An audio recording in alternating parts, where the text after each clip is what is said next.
खास कार्यक्रम सियासी रंग में आपका स्वागत है। मैं हूं मोहम्मद कमर खान। इस कार्यक्रम के जरिए हम आपको राष्ट्रीय और स्थानीय स्तर की सियासी हलचलों और गतिविधियों से रूबरू कराते हैं। साथ ही आपको ये भी बताते हैं कब कहां क्या किस तरह की सियासी उठापटक हुई।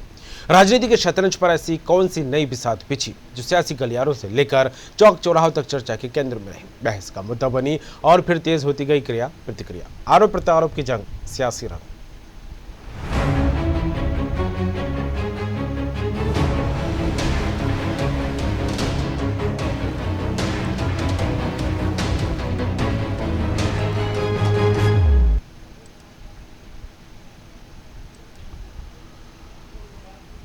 पश्चिम बंगाल और असम चुनाव को लेकर बात की जाए तो पहले चरण की यहां पर वोटिंग हो गई है। बम्पर वोटिंग का प्रतिशत यहां पर निकलकर सामने आ रहा है। आपको बता दें पश्चिम बंगाल और असम में पहले चरण की वोटिंग हो चुकी है। 79.79% पश्चिम बंगाल में, 72.14% जो है असम में वोटिंग हुई है। असम में 47 सीटों पर तो पश्चिम बंगाल में 30 सीटों पर आज वोटिंग की गई है। बंगाल में 8 चरणों में होगी वोटिंग और आपको बता दें इसके अलावा 3 चरणों में असम में वोटिंग की जाएगी। कोविड के चलते आधे घंटा वोटिंग का समय बढ़ाया गया था और आज पहले चरण की वोटिंग दोनों ही राज्यों में हो गई। हालांकि इससे पहले जिस तरह से सियासी घमासान लगातार देखने को मिला था पश्चिम बंगाल और असम में, और ऐसे में ये कयास लगाए जाने लगे थे कि हालांकि जिस तरह से माहौल बना है इसको लेकर काफ़ी टफ मुकाबला देखने को मिल सकता है, लेकिन जिस तरह से बम्पर वोटिंग हुई है इसके भी कई मायने निकाले जाने लगे हैं। और आपको बता दें 79.79% वोटिंग पश्चिम बंगाल में हुई है और इसके अलावा बात की जाए असम की तो यहाँ पर भी 72.14% मतदान देखने को मिला है। और इस खबर पर बात करेंगे कृष्ण मोहन झा हमारे साथ जुड़ गए हैं, group political editor. Krishna Mohan Jha ji, जिस तरह बात की जाए पश्चिम बंगाल और असम के चुनाव को लेकर, हालांकि 5 राज्यों में चुनाव है लेकिन आज पहले चरण की वोटिंग इन दोनों राज्यों में होनी थी और बम्पर वोटिंग यहां पर देखने को मिली है। क्या कुछ मायने निकाले जा सकते हैं इस वोटिंग को लेकर? देखिए, बहुत बड़ी बात है कि 80% मतदान होना पश्चिम बंगाल जैसी जगह में ये बड़ा महत्वपूर्ण है। जब इतना अधिक मतदान होता है तो एंटी स्टैब्लिशमेंट जाती ही बात, या फिर कोई एक लहर होती है जिसके साथ मतदान किया जाता है, मतदान देखा जाता है कि मतदाता उनके साथ जाते हैं। तो इस प्रकार के जो ट्रेंड है वो 2014 में देखने को मिले थे, 2019 में देखने को मिले थे। तो कहीं ना कहीं एक चाहे वो एक अलग बदलाव देखने को मिलेगा या हो सकता है कि टीएमसी इसमें वापस कर सकती है। तो दोनों ही प्रकार की चीजें हैं।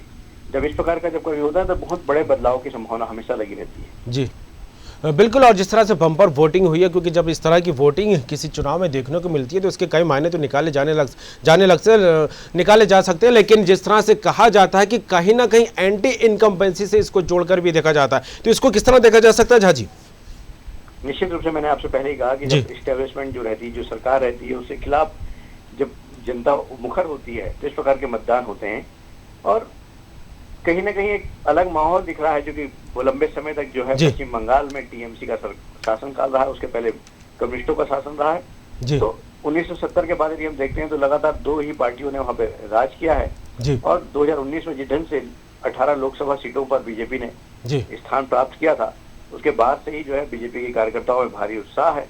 और जिस ढंग से आपने देखा होगा कि प्रधानमंत्री से लेकर गृह मंत्री और तमाम केंद्रीय मंत्री और कई राज्यों के मुख्यमंत्रियों ने वहाँ जिस ढंग से सभा की है, तो एक माहौल देखने को मिल रहा है और उसी का ही परिणाम दिख रहा है कि 80% मतदान पश्चिम बंगाल में हुआ है। बिल्कुल झा साहब, लेकिन जिस तरह से पिछले चुनाव के मद्देनजर इस बार का जो मुकाबला देखा जाए काफी कड़ा मुकाबला कहा जा रहा है और इस बार मुद्दे अलग भी हटकर दिखाई दे रहा है यहाँ पर, और जो सियासी माहौल बनता दिखा रहा है वो एक अलग तस्वीर की ओर जो है संकेत देता दिखाई दे रहा है। तो क्या लगता है जिस तरह के मुद्दे यहाँ पर उठाए गए, जिस तरह की स्क्रिप्ट तैयार करते हुए एक अलग रणनीति के तहत सियासी दल आगे बढ़ते दिखाई दिए, कितना असर उनका देखने को मिल सकता है?